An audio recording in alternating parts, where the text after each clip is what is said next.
If you've hit a weight loss plateau or you're just not losing weight, there are 5 different questions that you need to ask yourself to help break through this weight loss plateau.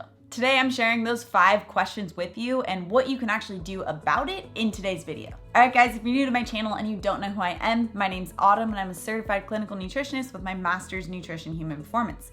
On my channel, I'm typically talking about the science-backed and holistic methods that you can use to achieve your wellness dreams. So if you have a wellness goal in mind, make sure you subscribe. So in my last video, I actually shared with you guys my brand new level up guide that I'm so excited about and all of the new information that's in it. And one of the things that's new within the level up guide is my plateau breaker checklist. So in this, it's a series of questions to ask yourself to help hone in on what it could be that's possibly holding you back from achieving your weight loss goals. And today I wanted to share 5 of those common questions that I see as the most prevalent ones from this plateau breaker checklist in the new level up guide, which if you're interested in checking out, you can check out the details down the description below. Now with these questions, it's really important to be honest with yourself and really think about the questions itself. I really encourage you to write these questions down, let them simmer and let yourself think about it because your answer might not be as straightforward as you initially thought. And getting to the point of these questions and answers is super important in order to achieve your weight loss goal and break through that plateau. Okay, so let's jump into the first question, and that's, are you drinking diet soda? So diet sodas contain something called a non-nutritive sweetener, and this means that it contains sweeteners that don't contain any calories or energy. And in theory, this sounds like a great idea, right? But diet sodas are a great example of how it's not necessarily the calories, but also our hormones' response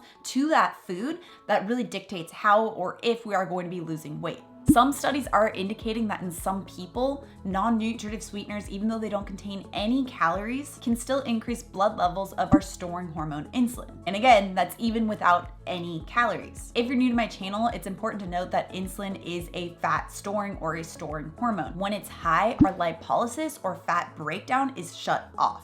So in order to optimize that fat burning, we want to try and stabilize and reduce the insulin response. Now going back to those diet sodas, the reason why these non-nutritive or calorie-free sweeteners are theorized to cause this response is because of how the brain perceives the sweetness. And when the brain triggers that sweet response where it thinks that you are eating something that does contain a sugar, it can start to increase the enzymes and the hormones that are needed to break down and absorb and store that sugar. And that includes the storing hormone insulin. Therefore, with diet sodas, even the ones that use something like stevia or monk fruit could perhaps still not be a good option for your weight loss goals right now if it's triggering an insulin response in you. Now there's some debate on to what degree does this happen or who it happens in, and how there might be some bio-individuality around this, meaning that each person might have a different response to these non-nutritive sweeteners. But if you feel as if you're doing everything else right and you really are maximizing fat burning in every other circumstance, then this is a really great thing that you can start to remove and see if that helps move the needle for you. And this is where instead of diet soda, if you wanted to have something a little bubbly, a great option is always going to be sparkling water with maybe a little bit of lemon juice or lime juice. It's a great option that's not going to have that same effect as those non-nutritive sweeteners. Question number 2.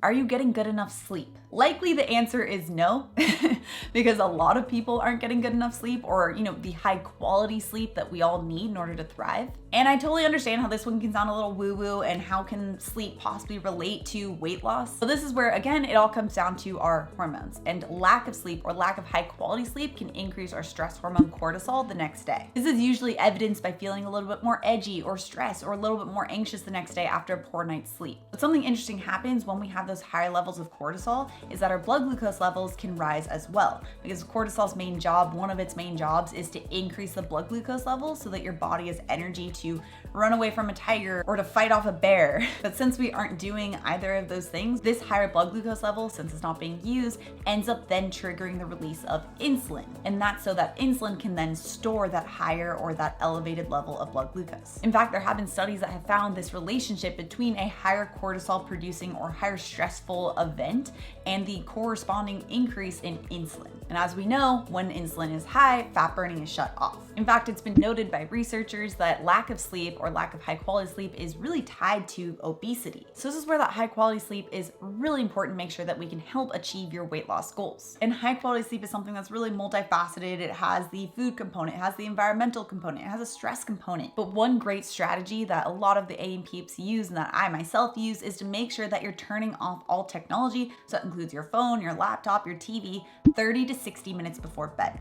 This in itself helps to increase the natural sleep hormone production, so the natural production of your hormone melatonin, and therefore helps make it so that you can have that higher quality sleep when you do go to sleep. Okay, question number 3.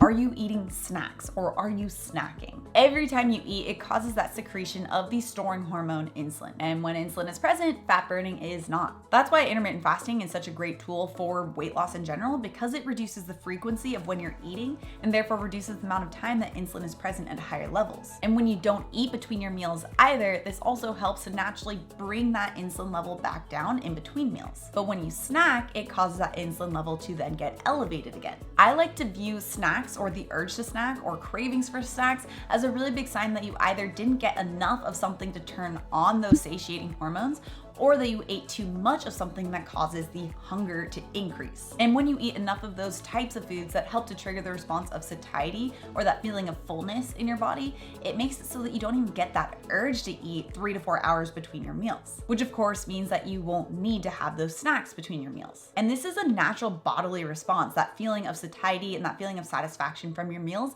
but it's something that we often miss out on because we aren't getting enough of the right types of foods. Which leads me into my 4th question. Are you getting enough fat in your diet? Ironically, fat is one of the first foods that people get rid of when they're trying to lose weight because it's more dense in calories. But it turns out fat is one of those foods that helps to increase satiety, increase that sense of fullness, and help prevent the snacking that causes that increase in insulin. And if you really reduce fat, this is unfortunately one of the reasons why you are starting to feel so hungry in between meals, or that urge to eat or have something sweet 1 to 2 hours after your meal. Because here's what happens when you eat fat-containing foods like avocados and olives and cheese. It helps to release something called cholecystokinin, or CCK.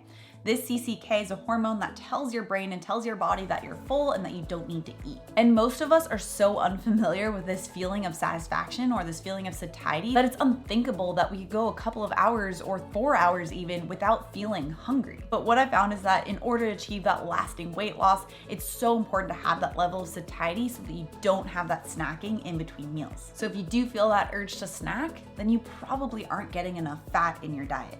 There are other foods and other types of foods that you could be missing out on as well, but fat is one of the biggest culprits that I often see. Okay, number 5, are you drinking enough water? I know this sounds so basic. It sounds so basic.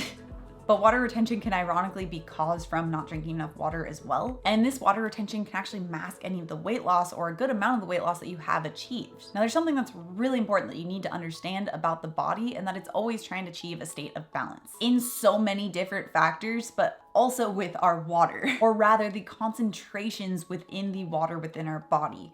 That sounds very complicated, but it's actually a pretty simple concept. Basically, if you don't have enough water for your body's needs, your kidneys will start to hold on to that water. But ironically, this can also work on the flip side too, if you drink too much water or if you don't have enough of the electrolytes within your body to help balance that water out. So as you're increasing your water, it's also very important that you are also increasing your electrolyte consumption too. I mean, typically, if you're an athlete, you already know this, but just as a person in general, it's important that we are getting electrolytes in our diet every single day. And these electrolytes include sodium and potassium and magnesium. And these are needed in order to have every function in your body work, every enzyme function, every nerve impulse transmitted. These are literally needed at the cellular level in order to make things happen in your body, including fat burning. So when it comes to just the water component, a good rule of thumb is to make sure that you drink at least half your body weight in ounces of water. So if you weigh 120 pounds, then you would be drinking about 60 ounces of water. Granted, if you are exercising a lot or if you are sweating a lot, then you will want to increase your consumption from there. And with electrolytes, there are multiple ways that you can go about this. One of my favorite ways is just to include a pinch of Celtic sea salt and add that into my morning cup of water when we're typically in one of our most dehydrated states after sleeping. I also like to take a magnesium supplement at night, which doubles at also helping to improve the sleep quality. So it's kind of a win-win. And if you are looking to achieve a wellness goal, the summer intermittent fasting challenge that we're all doing together is starting on Monday, July 6th. So make sure you grab the details down the description below on how you can get started and join all of us AM peeps in the intermittent fasting challenge. You can join AM peeps like Jennifer and Corolla in achieving your wellness dreams as well during the summer intermittent fasting challenge. So make sure you grab those details for how you can get started, how you can join in down the description below. Again, it starts Monday, July 6th, and I cannot wait to get started. All right, guys, thanks so much for tuning in, and I'll see you in my next video.